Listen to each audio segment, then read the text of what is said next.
Riddle me this, riddle me that. Who's afraid of the big black bat?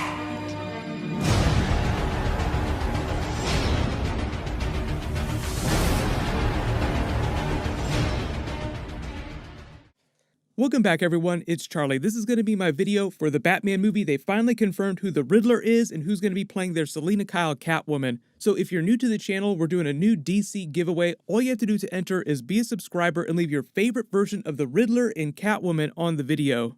I'll explain what's going on with the Riddler first, then I'll talk about what's going on with Catwoman. So the Riddler was just confirmed as Paul Dano. He's going to be playing the Edward Nashton version of the Riddler, not Edward Nygma. If you're not a big comic book reader, Edward Nashton is just the original name that the Riddler went by in the classic comics when he was originally created.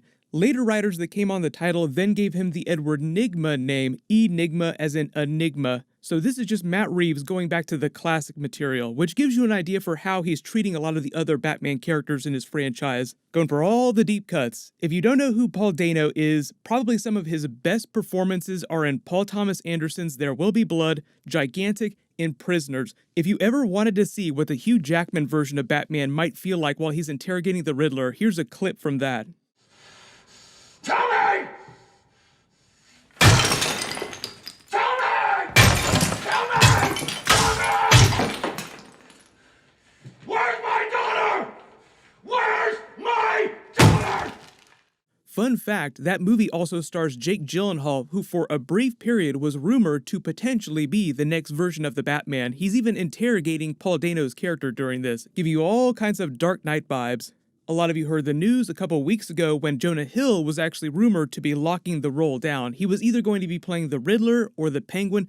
The trades are reporting that he dropped out of the running because he was asking for too much money, and the studio didn't want another Batman 1989 situation with Jack Nicholson's Joker making vastly greater sums of money than the person playing the title character, Batman, Michael Keaton.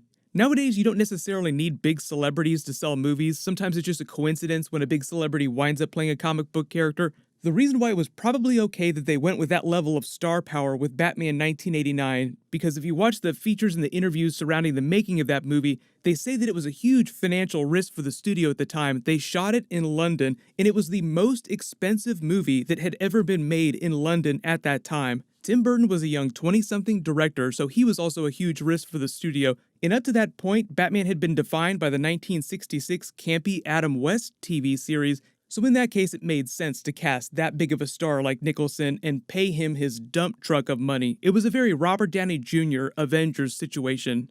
We haven't really seen a lot from the Riddler in the modern incarnations of Batman movies. They didn't use him during the Christopher Nolan trilogy, but there were rumors that he was going to be cast for Dark Knight Rises. Then David Goyer, one of the co-screenwriters on the Dark Knight trilogy, said that Leonardo DiCaprio was almost cast as the Riddler in Dark Knight Rises. He said that as early as the premiere of The Dark Knight, there was talk about who the villain of the next movie, Dark Knight Rises, was going to be, because Nolan hadn't completely figured that out yet, and the studio really wanted Leonardo DiCaprio as the Riddler. But obviously, cut to 4 years later, and we wound up getting Tom Hardy as Bane. Even if you're not familiar with Paul Dano's work, they're talking about Matt Reeves' Batman movie being based on the Long Halloween story, which obviously is a fantastic story, but that story involves a couple different big Batman villains.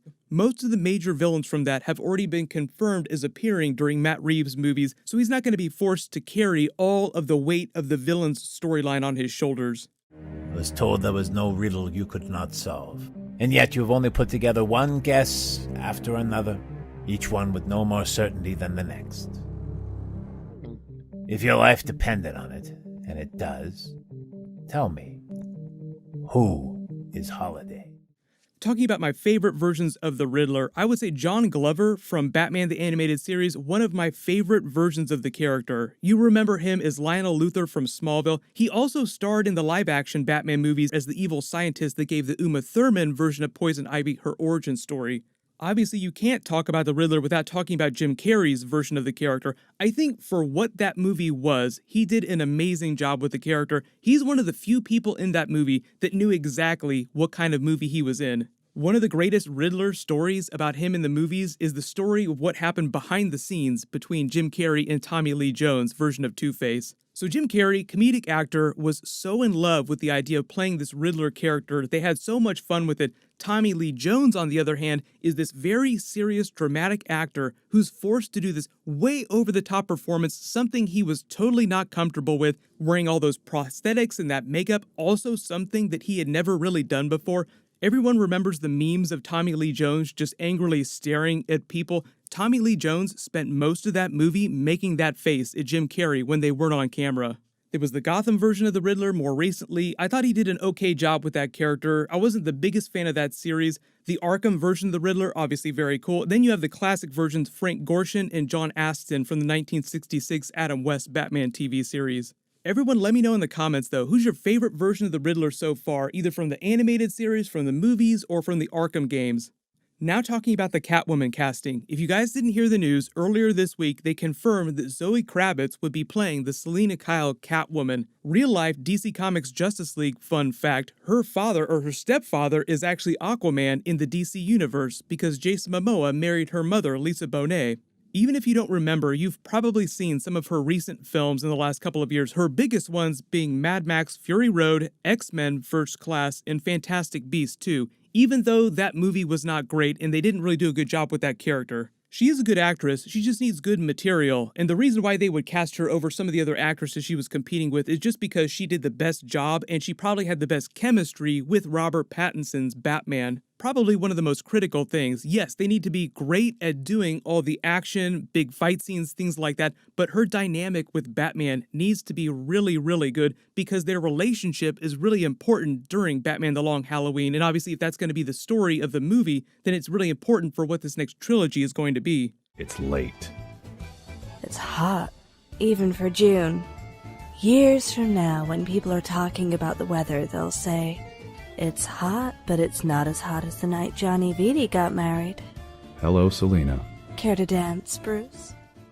If you haven't read The Long Halloween, the difference between Batman and Catwoman's relationship during that story as opposed to what's happening now in the Tom King comics is that it's relatively early in their lives as those alter egos, so Batman doesn't know that Selina Kyle is Catwoman, and Catwoman doesn't know that Bruce Wayne is Batman. They start dating each other as Bruce Wayne and Selina Kyle during the day, or obviously during the evening, but then they also run into each other as their alter egos when Batman is chasing Catwoman down at night without them knowing each other's secret identity. So it's a very playful relationship where they wind up working together to help solve this holiday murder storyline that runs through The Long Halloween. It's not really clear how much they're going to borrow from that comic book story. I'm assuming that they're going to be changing some elements, so it won't be a copy-paste situation. Anne Hathaway's version of the character during The Dark Knight Rises is a little more real-world, so it was a little toned down, a little more subtle, even during the bigger moments.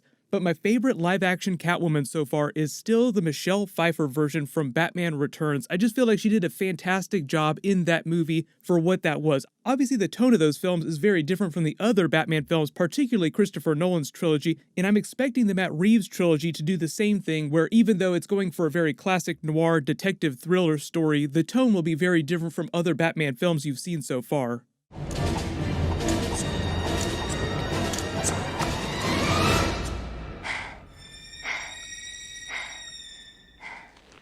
Meow.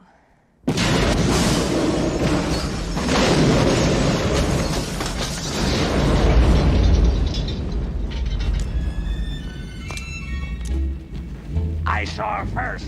Gotta fly. Danny DeVito was also a fantastic Penguin during that movie. Speaking of which, now that we know that Jonah Hill is not going to be in Matt Reeves' Batman trilogy, we have to find out who our Penguin is going to be. I feel like of all the villains that are left to cast, he and Two-Face are the two that they have to nail, and if they can get those two characters right in addition to the people that they cast so far, you've actually got a pretty fantastic cast. But everyone, post your reactions in the comments below. What do you think of their new Riddler and their new Catwoman so far? I will do more Batman movie videos as they confirm more villains. They're not going to be shooting the movie till I think early next year, but they've also said that Two-Face is supposed to be in the movie, as well as Mad Hatter and Firefly. Firefly obviously being one of the more minor villains. Really excited to see who they pick for Mad Hatter and Two-Face though. I'll name a new giveaway winner when I post a new DC video. I'm getting ready to post my non-spoilery Watchmen Episode 1 video. That's going to be a Sunday night show, so I will be doing episode videos and Easter eggs for that. Everybody click here for that new Batman Flash crossover teaser for Crisis on Infinite Earths. and click here for my Suicide Squad 2 first look breakdown.